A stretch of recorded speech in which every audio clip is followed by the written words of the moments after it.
It being 6:30, I'll call a meeting of the Oregon School District Board of Education to order. It is Monday, October 22nd, 2018. We're at the Oregon High School Innovation Center. We have a new clerk tonight, or fill-in clerk. Ms. Jonah, would you call the roll? Ms. Feeney? Ms. Oderico? Here. Ms. Flanagan? Here. Mr. Pankratz? Here. Mr. Kraus?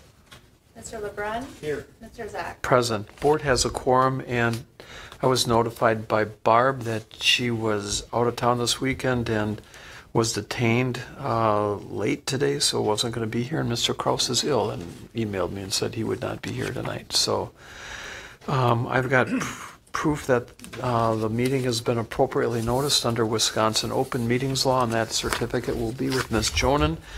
Our agenda tonight is to approve our agenda and the tax levies, receive a school safety report. We're not going to take action on that, but get some information and get a referendum update. So I need a motion to approve the agenda as posted. So moved. Mr. LeBrun with the motion, second. Second. Mr. Pankratz. Any discussion? All those in favor of approval of the agenda as posted signify by saying aye. Aye. Opposed? We have an agenda. Consent calendar item A, is there any item that any board member wishes to remove from that? I will note that we have 2 donations to accept tonight, one from the athletic boosters in the amount of $2,200 for the awning over the concession stand, and then if anybody has seen it, looks great. It's a good addition to the high school stadium. And then Kathy Hilgendorf is a $200 donation for the splash pad. We don't have any contracts in here to approve or policies, so I think we can do that by voice vote. All those in favor of the items on the consent calendar, sing. Yeah, that's right, we didn't. Thank you. Point of order. I need a motion. I will take that as a motion. And Mr. LeBrun's smiling at me, so that'll be the second. All those in favor of the consent calendar items, so signify by saying aye. Aye. Opposed? Those are approved. Board Policy 18004 establishes an opportunity for members of the public to address the board. Anybody contact you, Ms. Jonan? No. And I don't see anybody in the audience, so we'll dispense with the reading 3 times. With that, nobody from the OEA? Don't see that. Hey, Emily. Hello. How's high school? Good.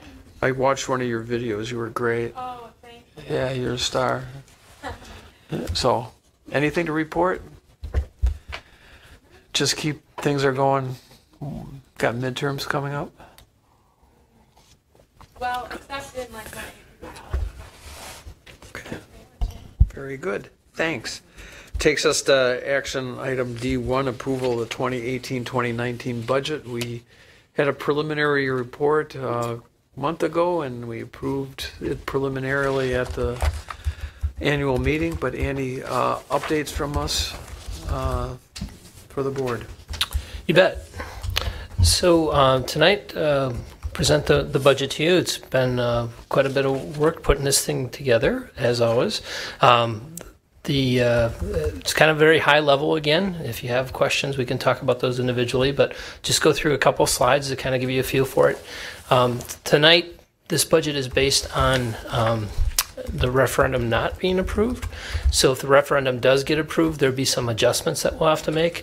We do typically make budget adjustments every year, so we would probably make those in June with all the other adjustments that are going to be made. So right now I just want to kind of preface things that this does not include that. When we get to the tax levy, we're actually going to approve 2 levies, conditional levies, based on whether the referendum is passed or not. So just want to make that clear. So kind of facts at a glance, what does kind of skew this all funds expenditure number that you can see is actually a reduction is that we were still last year and a little bit of this year yet spending referendum funds as we complete the construction projects from 2014. So that's a little bit deceiving. The revenue number is probably a little bit more indicative of what the budget's going to be doing this year on the expenditure side as well, going up close to 2%. Since our revenues go up, our expenditures would go up correspondingly. So the negative 6.5% is more of an indication that we're basically spent down the majority of the funds in the referendum. You can see our head count is up a little bit. That is not residents. We'll talk about that a little bit. That's actually students that go to school here, regardless of open enrollment or not. And then state aid went up a little bit, which is obviously has an impact on our tax levy, which was reduced by 0.27%. And our levy rate going down because our assessed values went up by 8%. So you see the levy rate going down 7.61%. That is assuming the referendum is not passed. And then for just to give an indication of what would happen if the referendum does pass, you would see the levy going up a little bit, about $1.6 million. Most of that, all of that is actually debt service, the difference there. And then the levy rate still would go down because of this significant increase in assessed values. This is just a quick informational thing. We have 2 per pupil adjustments that happen. This is the majority of what happens when we have additional funding in our budget. The per pupil aid adjustment is a state categorical aid, and you can see that over the years it's kind of been becoming more and more of a larger revenue source for us. So what this is this year we anticipated $654 per student in a categorical aid, and you can see that that's up $254 from last year. Our revenue limit amount did not go up, was not adjusted. Our revenue limit amount is based on 2 components, our state equalization aid and our tax levy. So because that number didn't go up, our tax levy didn't go up essentially. And all of our money is coming from a categorical aid, or all of our additional expenditure increases this year is coming from our state aid. So you can see we're moving that. The reason I wanted to put the slide in there is by state, the state budget actually does set the dollar amount for next year, and it's actually lower than what this amount is. I think it's $630. So unless the state budget is changed, we would have about $90,000 less in per pupil categorical aid next year than we do this year. And we kind of expect that that would be adjusted, and it was probably some type of an accounting maneuver that was done out of the last state budget, but I just wanted to kind of put that on your radar a little bit. Here you have a quick indication of what's happened over the last 5 years as far as our 3-year membership average. Membership drives our revenue limit formula. So you can see that that's been edging up a little bit over the last couple of years. Our membership obviously is lined up with that since it's a 3-year average of those numbers. And then our head count has also gone up. Correspondingly. The scale to this is 3,300 to 4,000, a little over 4,000. So even though it looks like a fairly significant increase, it's just been a nice steady increase. Equalization Aid. This is interesting in that Act 10 went into effect in 2010-11. So you can see that reduction, and basically we're kind of back up to the prior year this year. We might have exceeded that a little bit. If you go back to 2009-10, we were just over $20 million in state equalization aid, and this year we kind of peaked above that number as well. So we're, from an equalization aid basis, we're kind of back to where we were about 9 years ago. Equalized value, you see that we were pretty flat, actually a little declining there for a couple years, and now we're going up fairly significantly as some new construction's happening in the district, as well as appreciation of home values. So that has been increasing, and we're over $2.2 billion at this point in time. Our levy, we put 2 graphs on here that show both the without the referendum and with the referendum to get a feel for that. That basically is that $1.6 million that we were talking about before. So we're just underneath, or right around $25 million in our levy. We're a little over $26 million if the referendum is passed. So this is, again, my favorite sheet. You'll hear me say that every year because it basically summarizes the entire district in one sheet and kind of gives you a feel for everything from a revenue and expense basis for each individual fund. So I'll go through them real quickly, and if there's questions, please let me know. You kind of see that we broke Fund 10 out into those one-time fund balance allocations that are there. So if you look at just the top line there, the general fund, we would anticipate that our revenues would equal our expenditures minus transfers, which is to Fund 27. And so our starting fund balance would hopefully be our ending fund balance at $10.869 million. Then we have all these individual things that over time, and this goes back quite some time, that we've had in place for carryover dollars. We have the building carryover at about $300,000. Our departmental carryovers, which is about $439,000. Some of those funds are those one-time monies that we didn't get spent last year for playgrounds and those types of things is in that. We have Department of Instruction carryover, which has kind of been carried over for a while, along with the curriculum development for virtual instruction, which we've been spending down. And then the assigned teacher compensation carryover is fairly significant that we've been carrying the last couple of years, as well as the pool project, which is nearing completion. So we'll have that one will absolutely be done by the end of this year. So those fund balances will be going down a little bit. Hopefully next year we can get rid of one of those lines, but I wanted to show those individually to you so you could kind of get a feel for what made up that almost $12.9 million fund balance. Donations and gifts is a kind of a guesstimate a little bit on our part. That also includes the student activity funds that don't have student government component to it, so they don't have a treasurer, those types of things. They're actually run by our staff for the most part. So we take an educated guess and just try to say that basically we see revenues equaling expenses each year on those. Special education grants, mentioned that a little bit before, as well as special education fund. This is a fund that has to have a zero balance at the end of the year. We actually go into the deficit throughout the school year, and that's okay because those funds are commingled with our education fund. In other words, they're all in one bank account. And so at the end of the year, our auditors determine what the negative amount is in that fund and just transfer that dollars. We, though, have to estimate that, otherwise we could overspend, and we estimate that at about $5.1 million just to start the fiscal year. So at the end of the year, we would hope to have a zero budget year. It could go a little bit over, it could be a little bit under. Typically, it's been a little bit less than what we've anticipated.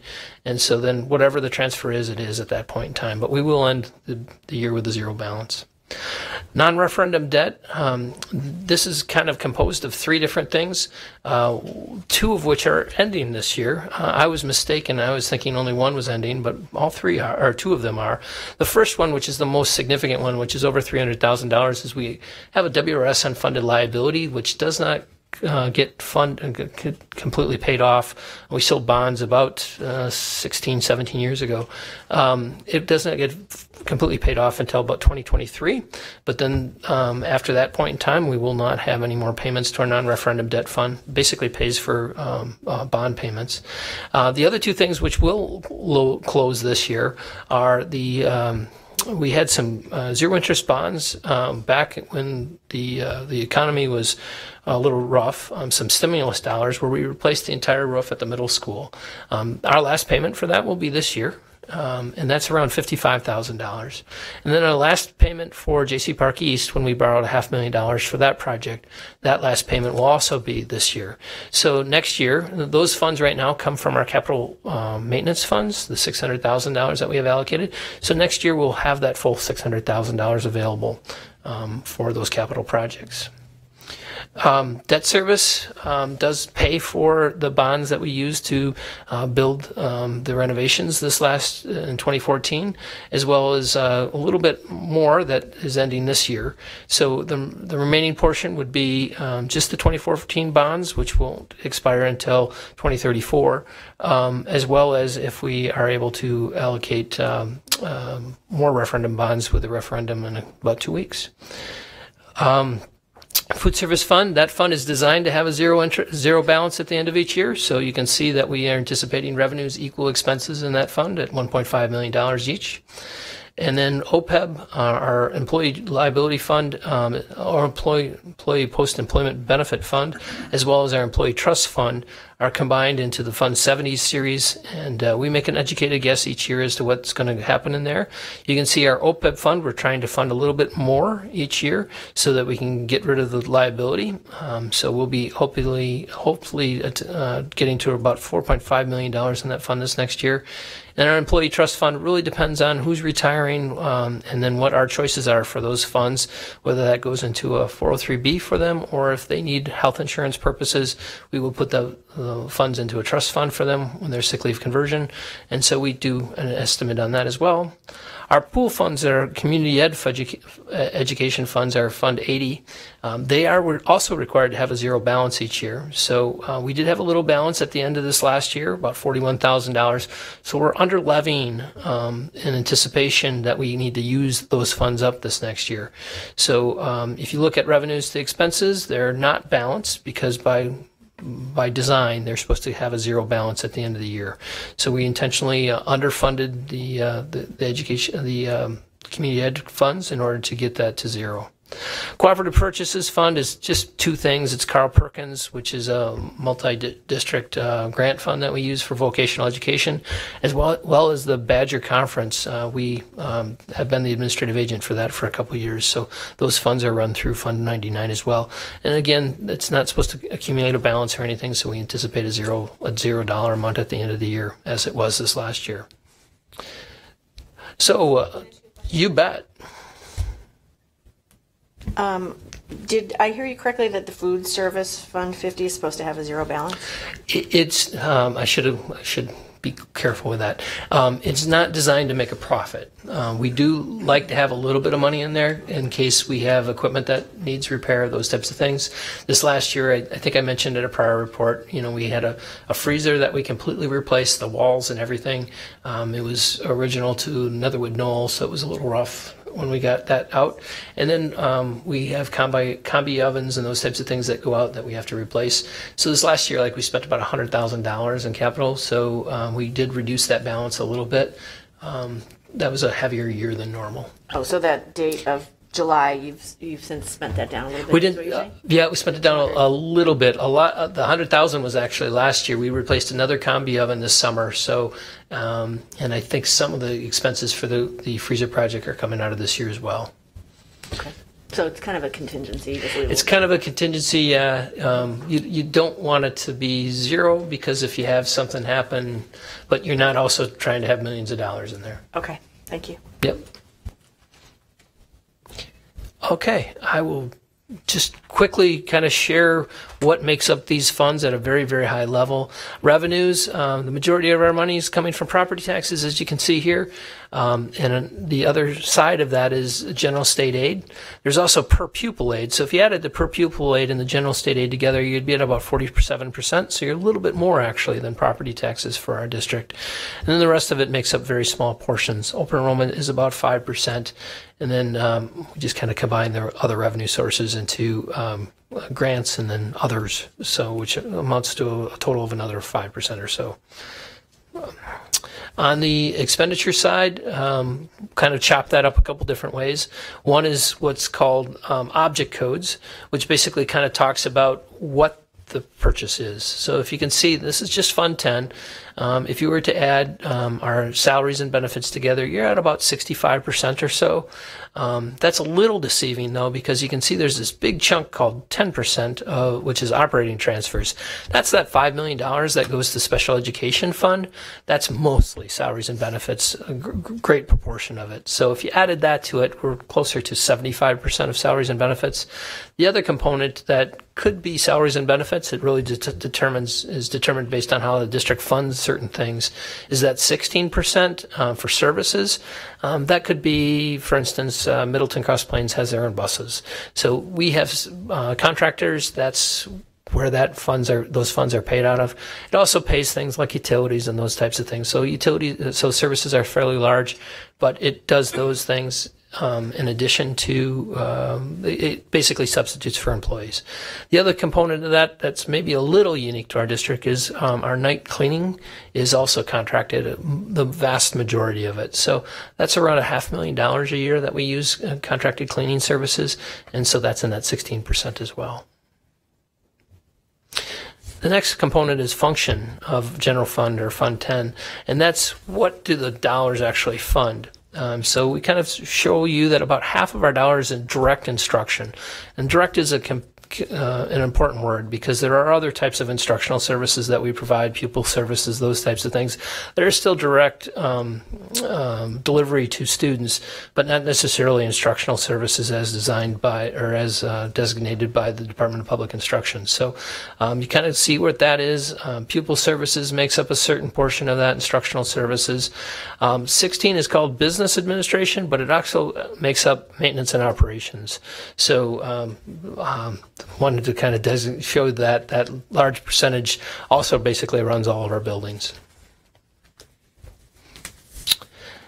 On referendum debt, we mentioned what those three things were. This is just a quick chart showing you that in 2023 we'll be non-referendum debt free, and that we have it going down a little bit in 2019 as those two things, the roof and the J.C. Park things, come off the debt service there.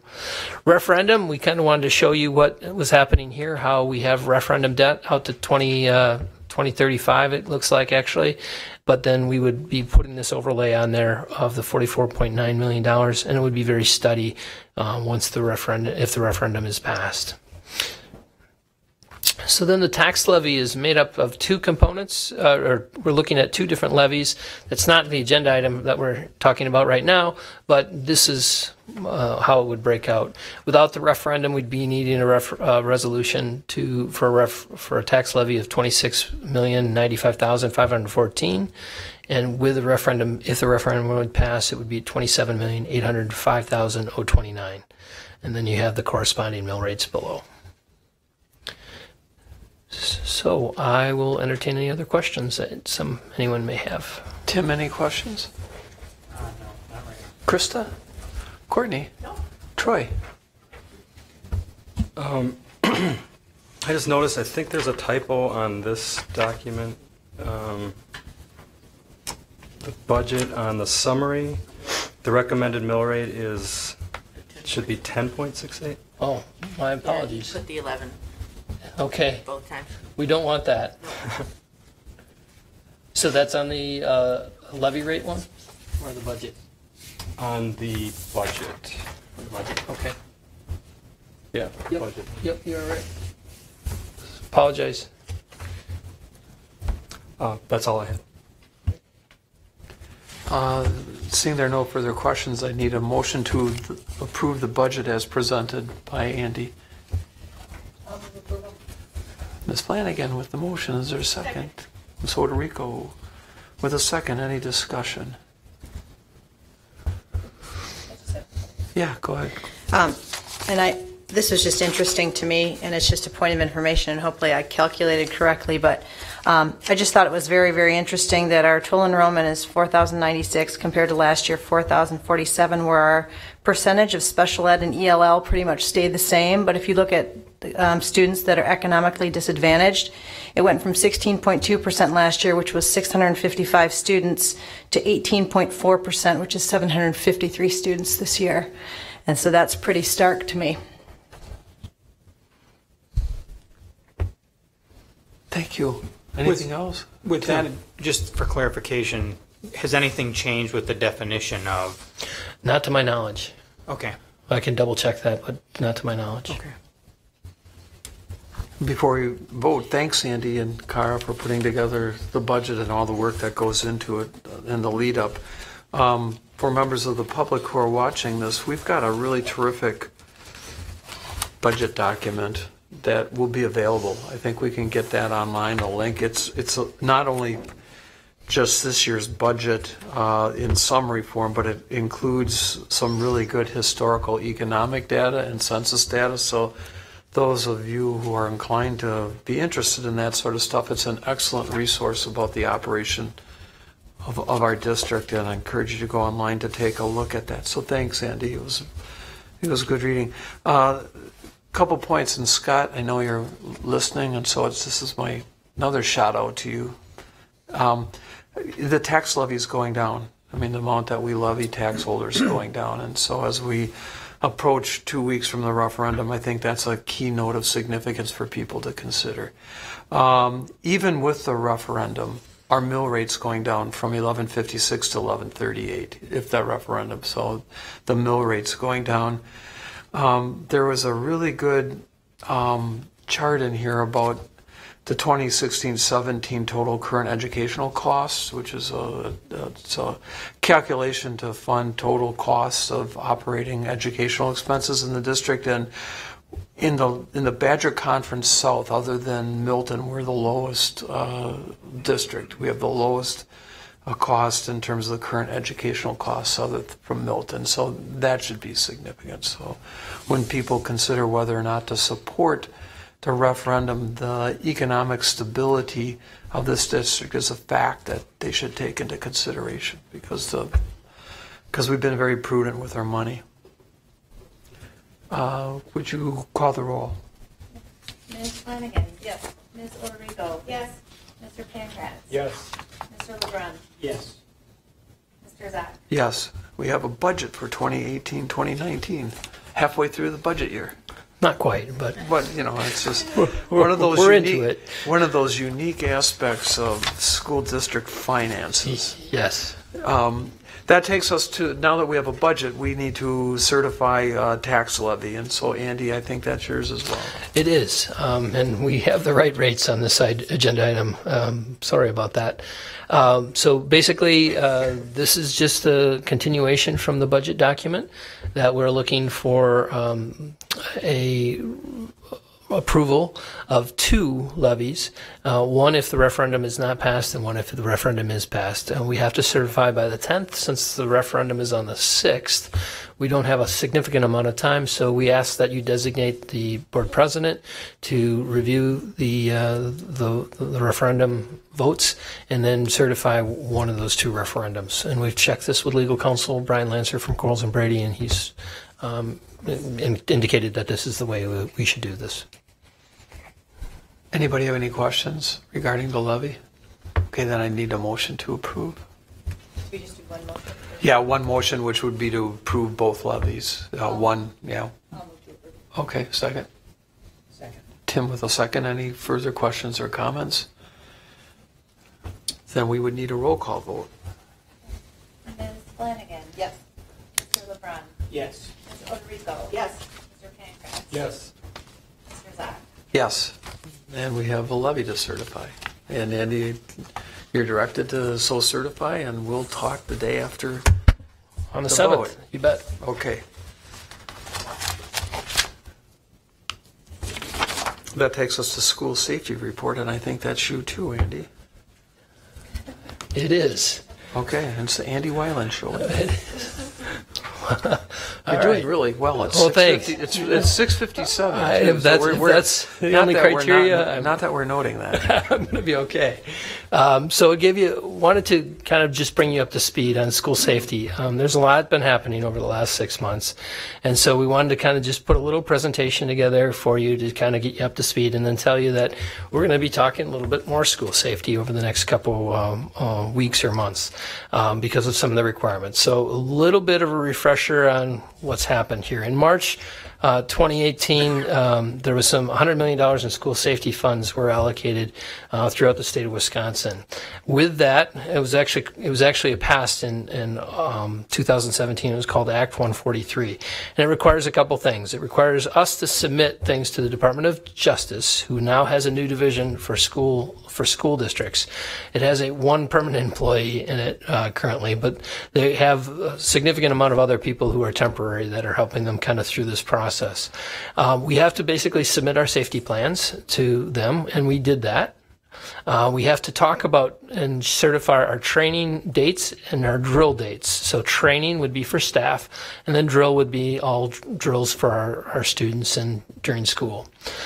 We had to submit all of our floor plans for all the buildings to them. And then we are required to coordinate with our local first responders. So that in that case, we have 4 of those in the Oregon School District. We have both Oregon Fire and EMS, Oregon Police Department, as well as Brooklyn Police Department and Brooklyn Fire and EMS. And then we have to certify for the Board of Education a review of all of our drill evaluations. So I want to talk a little bit about that. Essentially what's happening is we are doing drills. For instance, this year we've been doing our security lockdown drills. And as we do those, at the end of the drill, we had one today at Brooklyn, we kind of get together as a group, including our first responders, and we talk about what went well and what didn't go well, what things can we improve upon. And so we are putting those together in reports, and we're trying to do that in a standard process or standard ways so that they all look similar. And we'll be bringing those to you for your certification, which is required in the law before the end of this calendar year. So another part, so those are required things that were part of 143. But then there was also some carrots that the DOJ and the legislature put in place for us, things that they wanted us to do. So the first grant, there were 2 grants. Basically what they did is they took and said, these are the things that we want all schools in Wisconsin to have from a security protocol. Essentially it lined up with shatterproof resistant coating on the front doors of their schools, just the front doors, as well as making sure that all doors locked in the school district. Some districts didn't have all locking mechanisms. We do. Our locks are, for the most part, lockable from the outside of the classroom. The idea at the time when we were building our schools was that we didn't want anybody to be able to lock themselves in the room, and then we couldn't get in there and help them, or if they were in distress or something like that. That thinking has changed a little bit, and so the way we've gotten around that now is basically we've asked all of our classroom doors to be locked all the time, so that a teacher can quickly secure their room by simply closing the door, because it should be locked. And there's a couple different ways we do that, depending on where you are in the school district. So anyhow, the first grant, which required us to complete our work by the end of August 2019. There are a couple components to that. Like I said, shatterproof window film was in there. Locks, which we just mentioned. We were looking at upgrading our locking system, and we're trying to determine what we want to do with that. We had a path. Now we're kind of reevaluating that path a little bit based on what other districts are doing, and we're kind of talking to them. For instance, Madison Metropolitan School District is looking to replace all of their classroom locks with electronic locks. That's over 3,500 locks. So we've been kind of talking to them and seeing if that's a path that we want to consider. It's not as cheap as just replacing a lock and making it so that you can lock it from the inside, but it does have significant advantages where you don't have to rekey buildings all the time. We recently rekeyed the high school. The cost of that was probably around $20,000 or so that we did kind of with the construction that we were doing this last year. So there's some savings there, and there's also some advantages to it, but we're kind of still trying to figure out what our path is there. Security cameras, we are looking at more security cameras in certain instances with a significant focus on the outside of the building, but a little bit of trying to figure out some spots where we feel we have a need inside the buildings as well. First aid kits. This is coming from our Oregon Fire and EMS. They are looking, it's actually also coming from Fitchburg Fire and EMS. The Fitchburg fire chief has some life experiences in a district that had a church shooting a number of years ago, or a religious shooting that happened there in Milwaukee. And so we're looking at trying to install actually first aid kits in every classroom. So we're working on that. The first level of grant required some things from us as well, and that was to make sure that all of our doors are locked or in-person visual supervised access. So what does that last part mean? Well, all of our outside doors were already locked in our school district, but the high school has a couple open doors during lunchtime where students can pass freely. So we had to make sure that we have eyes on those doors when they're open. So we've been doing that since the start of this school year, kind of changing some things around and trying to make sure that we have good access for those areas, good visual supervision of those areas as the day goes on.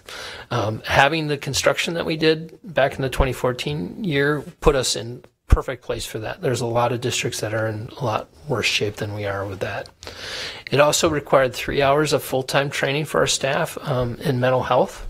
We are starting that process and the tracking mechanisms of those things. And then coordination with first responders. So we've been meeting quite often with our first responders, trying to work together to make sure that we're on the same page with things, that if something were to go wrong, we've also developed relationships with people so that we can try to work through things as they need to happen. I missed one. And then a written visitor protocol. So you may know for years that we've kind of have a visitor protocol. We are working on making sure that that's written down and clearly spelled out as required. But our visitor protocol right now uses a system called Raptor that does a bit of a background check when people come into our schools. So, and then we've actually used that system now for our volunteer background checks as well. So the $100 million, that was $45 million of it. The state didn't know how far that $45 million would go, or I'm sorry, how long that $100 million would go, because some of those things weren't on a per student basis or a per building basis. The film and the locks were kind of open-ended for the state of Wisconsin. So when everything was said and done, they still had $55 million left, so they decided to put together a second grant that has requirements for us and a little bit more of a carrot for us to do some other things. So we'll talk a little bit about that. Our second grant that we received was almost $223,000. We have a little bit more time to work on that in an additional year, so by August 31st of 2020. In there, we have more first aid kits, more visual alerting devices. So this is something that we've been hearing as we've been doing drills, that people can't always hear the announcements. So we've been looking for places where we can do that: music rooms, shops, the Performing Arts Center, cafeterias, places where in a normal situation somebody might not necessarily hear an announcement that would be important for people to hear. So we are putting what's called these devices, which you see here, right there, except the devices that we're looking at in those spaces have 3 little lights that are directly above the clock, and then they can strobe. So they can make a white, a blue, or a red, I think, strobe effect so that we can get people's attention. So we want to do that in a couple more places, and we've been working on that. Some more security cameras, and then enhancements to our InformaCast system, which we can talk about real briefly. I do want to say with this one, I had about a day to put this together. So we will be probably adjusting what we're looking to do, and as we work through these things and kind of work with other school districts, some of the things, the plans that we have out there are changing. So we kind of had to put some things in there as placeholders that we can come back and change down the road if we need to. The enhancements to the InformaCast is basically automating our drills. So in a situation where we had an active threat in the building, we can't always be sure that we can, for instance, calmly convey information to people. So what InformaCast, which is an emergency alerting system, has told us is, if you guys can get to a button, and the button can be on our phones or it can be in certain locations in the school, we can automate that process so that it gives a very clear, concise announcement, and it repeats that announcement. At the same time, it alerts our first responders and those types of, as well as the administration in the district, so that they can react to what's going on. We would probably eventually drill at that perspective as well, so we can get our staff and our students used to those types of automated responses. An active threat is really probably the only time we would do that, because we really want to be able to give more information to our staff and students in other situations that don't have that active threat component to it. So that's kind of what we're thinking at this point in time. It does require some more things. It requires more mental health training. 10% of our staff would require a 12-hour mental health training.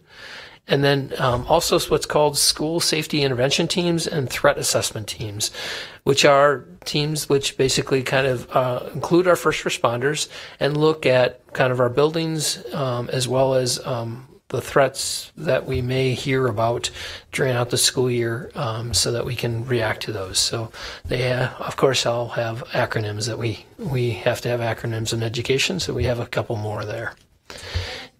You bet. So in terms of the grant funds, in terms of what it pays for the top half, but when you look at mental health training, they're also paying Yes. for the actual training? Yeah, and so I should have probably said that. That might not be an all-inclusive list. We do have some of that that's there. And then the last thing that it requires is some of this stuff hasn't been entirely developed, I'll tell you that, from the DOJ either. When you look at these school safety intervention teams and threat assessment teams, there is like a protocol that the DOJ is saying they're going to provide us, but have not yet provided us. So there's kind of a breadcrumb trail of things that they're looking for, but it's not real clear yet. So we're kind of working through that as best we can and talking to peers of peer districts and trying to figure out what they're doing and trying to kind of create our own. The DOJ confidential reporting tip line, that was actually something that we've been talking about a little bit. The DOJ kind of required it. You may have heard the saying, if you see something, say something.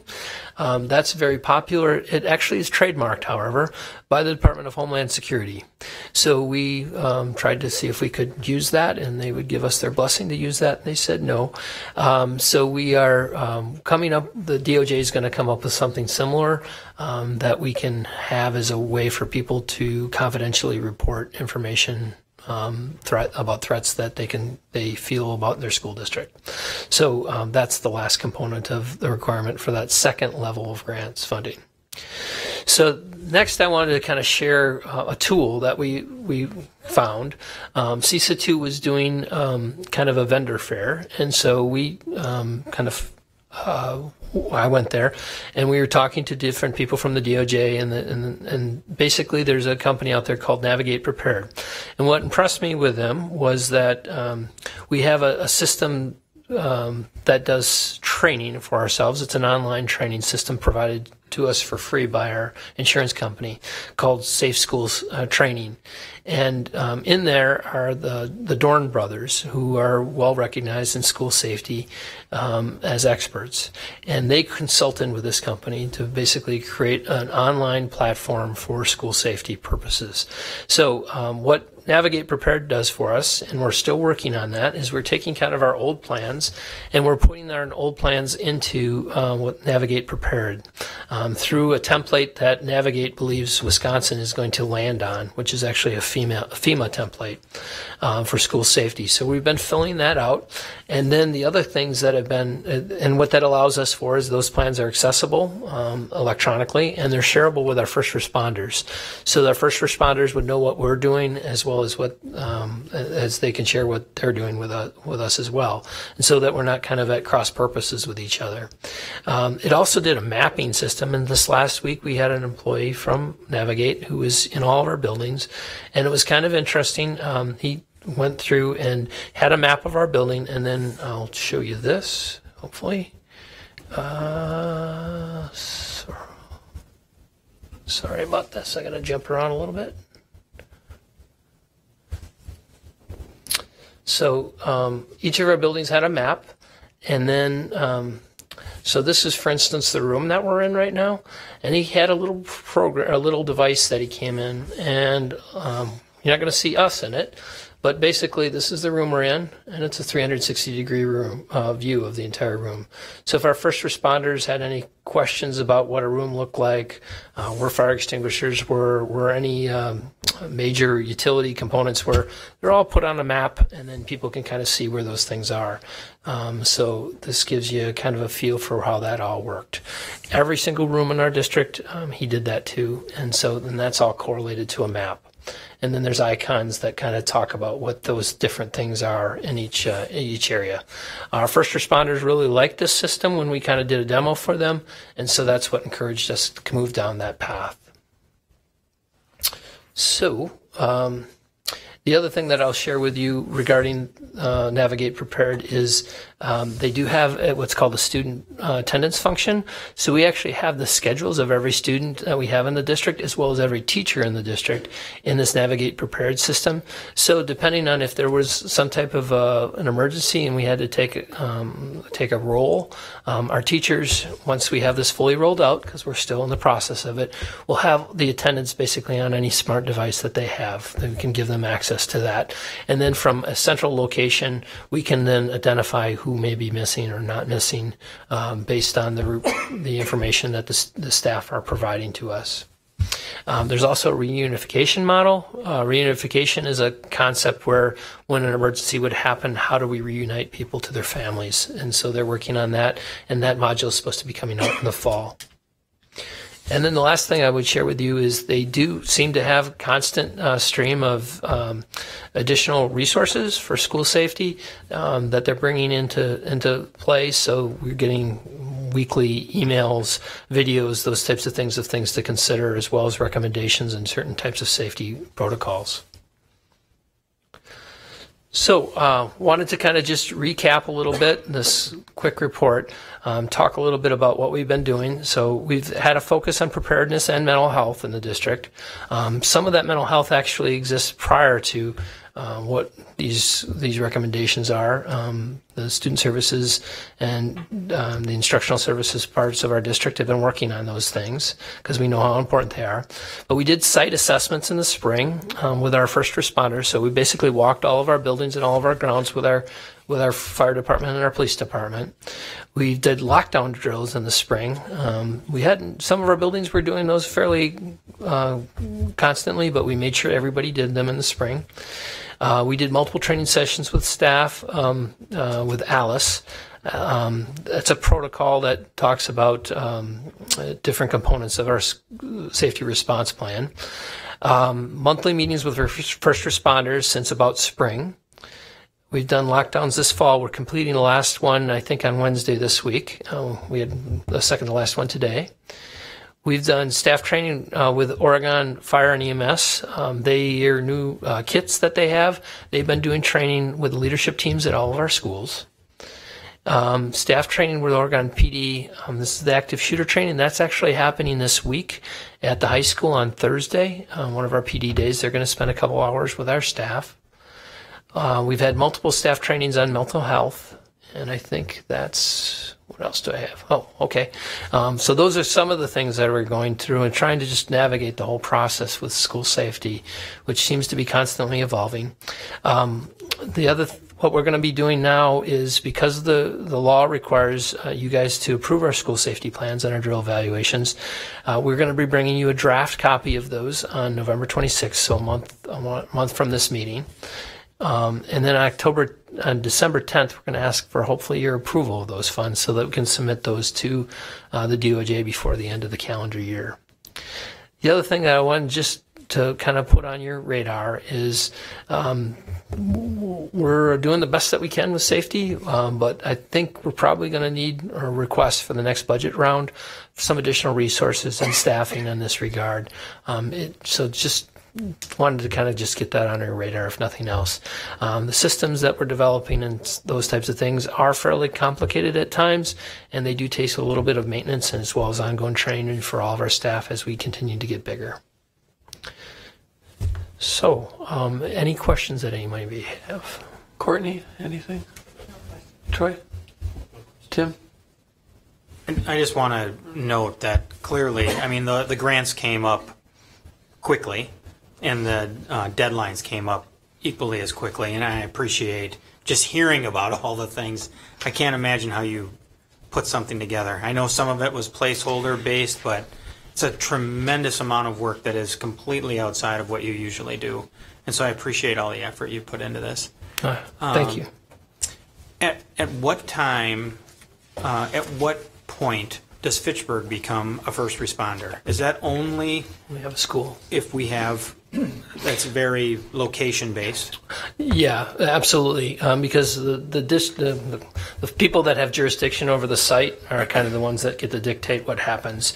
We're trying to develop relationships, though, between everybody, because what our hope is that no one has a weird thing, right, that nobody else responds. And what's nice about it is there is this multi-jurisdictional thing. So if somebody's in need of help, they all respond, right? You know, if Brooklyn needs help, Oregon's going. Sure. So, you know, I had the 2 fire departments in Brooklyn today when we were talking about drills, and they were trying to help each other and say, hey, if you can give me this, I can give you that. And it was just a very collegial thing. Fitchburg, we've had a couple discussions with them as well, and they are in the same place. And like I said, Chief Joe, forgot his last name, I'm sorry. He's very collaborative as well. And I think he's been talking to the Oregon Fire and EMS and talking about these specific type of first aid kits that they're looking for. We are... Paul Vermacher. Oh, Paul, I'm sorry. For some reason I was thinking it's Joe. No, it is Joe. Oh, Joe Paul Vermacher. Oh, Paul Vermacher. Oh, yeah, sorry. The other thing that I'll share with you is in my other role in trying to design a school in Fitchburg. We're working with them very closely in all that regard too. As recently as Friday, we were having meetings about how to approach the school site, make sure that there's multiple approaches to it, access those types of things. So there's a constant discussion going on with them. So they kind of feel part of us already, maybe not to the level of detail that we'll get to once we have a school site there, but definitely we're building those relationships and making kind of understanding what each other are looking for. Very good. Thank you, Andy. You Again, bet. I really have a small sense of the enormous amount of work that you've put into this, so I appreciate it. Thanks. I want to echo what Tim said in terms of your ability to put this together. And I guess probably will not be surprised, but my question is, I know these grants were put out there and you can't control what they fund and what they don't. And I think all of us in this room are really committed to mental health. I guess as we look at budget and going forward and, you know, in terms of the security plan, it's all about preparedness and reaction. And I look at mental health similarly in terms of what can we do in terms of prevention and preparedness of our teachers and how our teachers can work with students that have mental health challenges. So I guess as we look forward to the budget, I would love to see something like this report in terms of how this district looks at mental health. And where are we in terms of how we're serving our students? What is the number? What are we investing? Because as we look at budget and moving forward with that, I really would like to look at these things hand in hand in terms of how are we preparing our buildings and our staff to keep our students safe, but what are we doing on the prevention end to help students so we can help them before it gets to a point. Yep. Nothing for me. Thank you. All right. Okay, that takes us to discussion items E, committee reports policy. We will be meeting on the 30th at 5:30. Okay. One thing that I'd like you to take a look at is a remote access policy. We had talked about that at some point in time to get in. Okay, cool. Vision Steering Committee. All right. Agenda item F, information items, 2018 referendum information. And Erica?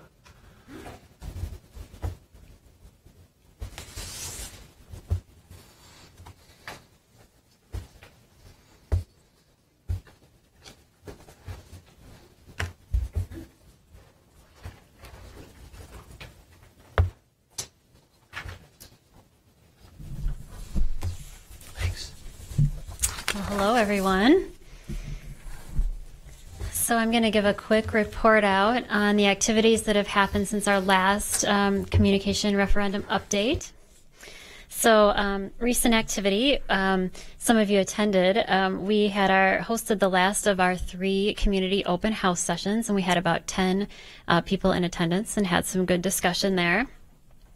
We have continued to share information at a number of events throughout the district, school events like parent-teacher conferences and concerts, staff meetings, and then continuing on with our scheduled community group presentations.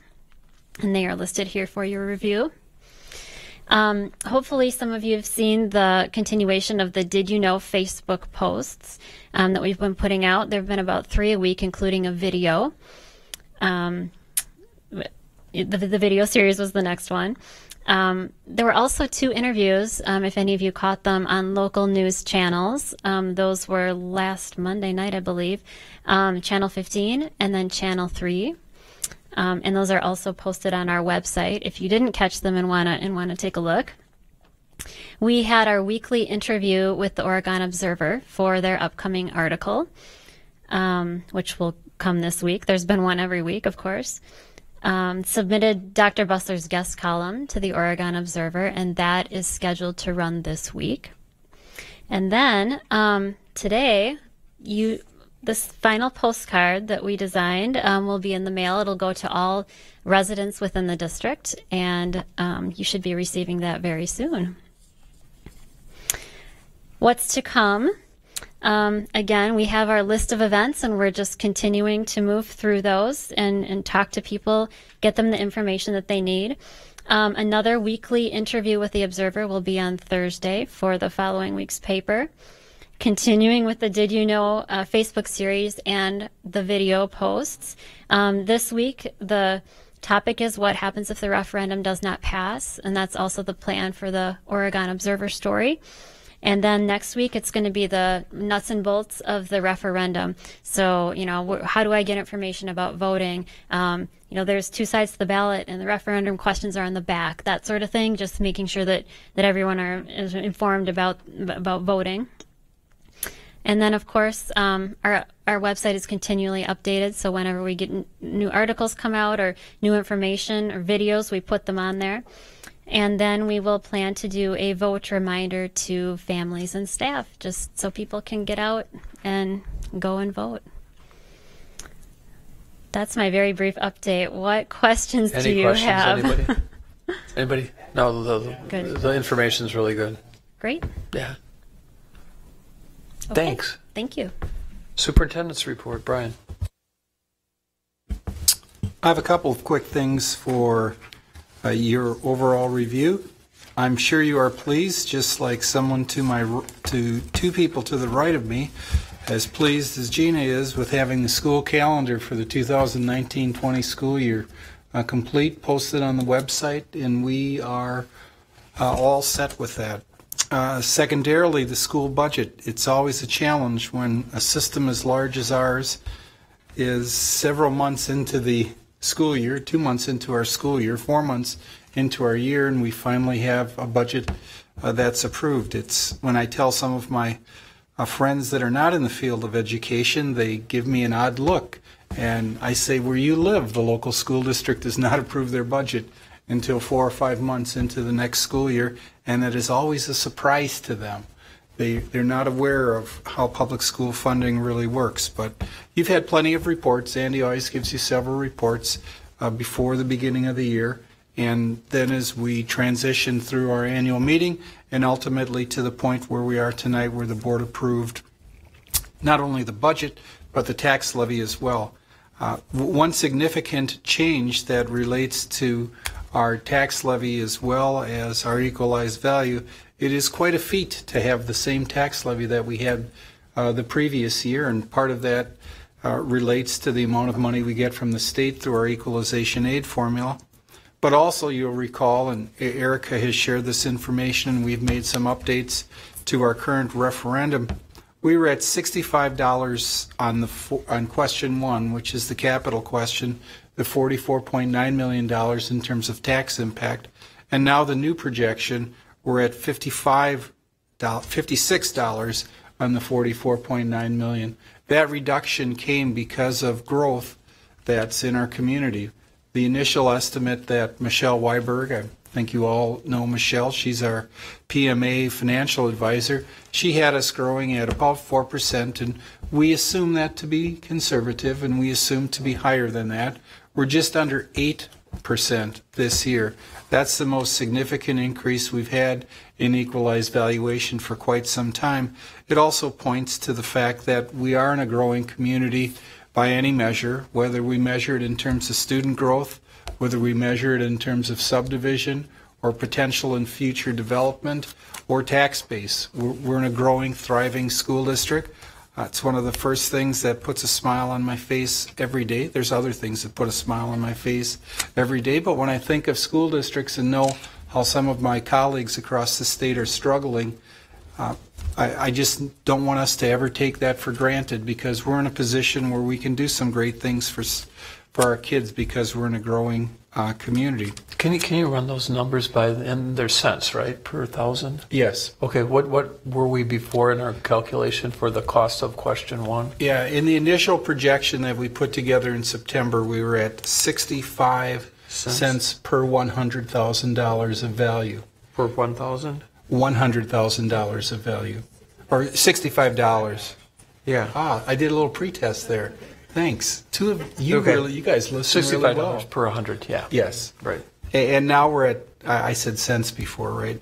I meant to No, you say said dollars. dollars, but I was working on 1,000, so Yeah. I just moved my decimal point too. Yeah. Yeah. That's right. And now we're at $56 per $100,000 of value. So again, nothing we did, just updating our projections. And you might recall, short little school finance lesson. Every October 1st, Andy gets the final projection of our equalized value, and that's the state's approach to making an adjustment to all 8 of our municipalities. And I can't believe the number of times I said, if you reside within the gray boundary of the Oregon School District, you are in our municipality, or you are in our school district. You may pay property taxes to different municipalities. There's 8 of them, but all 8 of the municipalities pay the same school tax. So everyone that has ever been in the municipality here pays school taxes to the Oregon School District. And then the last item I have, you might have caught this in last week's paper, but we were back page above the fold in color, and it was the recognition that we received from the U.S. Department of Education Green Ribbon Schools Award for 2018, and 4 of our school staff were there. Megan Mapes from Brooklyn, Mary Kay Gillespie from Brooklyn, Nathan Marr from the middle school, and Dan Howard from the middle school. I know that you are familiar with our leadership in terms of green and environmental initiatives, and we were recognized at the federal level, which is a really big deal. So if you haven't seen the paper, I will send it around and start with Steve. And then last items, if you receive any telephone calls or questions on the referendum and you'd like to refer them to Erica or to me, while we've completed our final open house last Monday evening, and I would like to say that our attendance was close to 1,000, but it wasn't. We had approximately 10 people that came that evening, but we had a wonderful discussion. If there are groups out there that would like a presentation between now and November 6th, Erica and I stand ready to get to those groups as quickly as we can. I think we're somewhere around 60 to 70 plus touches so far, and we have another touch tomorrow night at Brooklyn Elementary School. Brooklyn has their parent-teacher conferences, and we have a couple of more concerts between now and November 6th. But if you're hearing something or there's a group that would like us to speak to them, we are happy to do that. So that concludes my report. Anything for Brian? Okay. Future agenda. I don't know that we have a draft agenda. I am For embarrassed the November to say 10th. that we do not have one, but I can tell you 3 items that will more than likely be on it.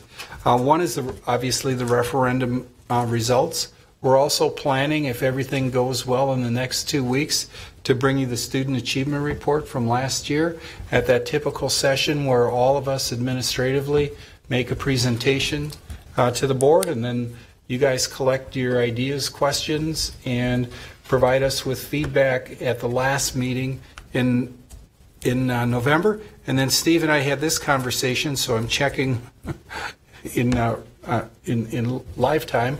I think we may have the board apportionment report. That would be the second meeting. That's the second the 26th, because Okay. I checked with Deidre Atkinson, and she's going to be there for the 26th, the second meeting. So we'll have the school safety presentation on the 26th, and then Deidre and I'm going to invite Doug and Dave as well, who are on the task force. Okay. On the for the 12th? 10th? Okay. November 12th? Okay. Is it the 12th? Yeah. I wrote the wrong date down. Thank you, Steve. Oh. Okay, if you, again, board members, if you have questions about board agenda items, just let Steve or me know, and the week before, and we will get it set for the November 12th board meeting. Great. Checkout, Courtney? Troy? Tim? Krista? Me either. Adjourn. Second. All those in favor of adjourning signify by saying aye. Aye. Opposed? We are adjourned at 7:33. Thanks, everyone. We may have set a record.